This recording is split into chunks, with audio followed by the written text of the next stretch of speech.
गौरव मोरे हा मराठी मनोरंजन विश्वातील लोकप्रिय अभिनेता आहे. गौरवने महाराष्ट्राची हास्यजत्रेच्या माध्यमातून खूपच प्रसिद्धी मिळवली आहे. गौरवची हास्यजत्रेत वनिता खरात, ओंकार भोजने यांच्यासोबत चांगली जोडी जमली होती. आता गौरव चला हवा येऊ द्या या शोमध्ये झळकणार आहे. गौरव आता हास्यजत्रेतील वनिताला सुद्धा चला हवा येऊ द्या या शोमध्ये घेणार का असं विचारलं असता गौरवने दिलेलं एक खास उत्तर आता खूपच चर्चेत आहे. मित्रांनो, नेमका गौरव काय म्हटला आजच्या व्हिडिओमध्ये चला तर मग आपण जाणून घेऊया. गौरवने लोकमत फिल्मशी बोलताना सांगितलं की असं काहीही नाही आहे, तुम्ही मला फसवू नका, असं हसत हसत गौरवने सांगितलं. पुढे गौरव वनिताचं कौतुक करत म्हटला, ती खूप बिचारी आहे, ती तिकडे काम करते, पण ती चांगली अभिनेत्रीसुद्धा आहे, तिच्यासारखी अभिनेत्री नाही आहे.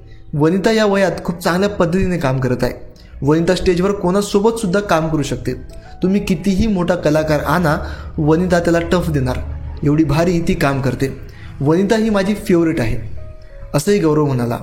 मी स्किट करताना जेवढ्यासुद्धा ॲडिशन घ्यायचो त्या सर्व वनिताला कळायच्या की मी काय करतो नेमकं. मी आणि भोजने जेव्हा सोबत होतो तेव्हा आम्ही तिला डोळ्यांनी खुणवायचो, तेव्हा ती पुढचं वाक्य उचलायची. तिला ते सारं काही कळायचं, एवढी ती हुशार अभिनेत्री आहे, असं गौरव म्हटला. मित्रांनो, तुम्हाला सर्वांना गौरव, ओंकार भोजने आणि वनिता खरात यांच्याविषयी काय वाटतं कमेंट सेक्शनमध्ये कमेंट करून नक्की सांगा. धन्यवाद.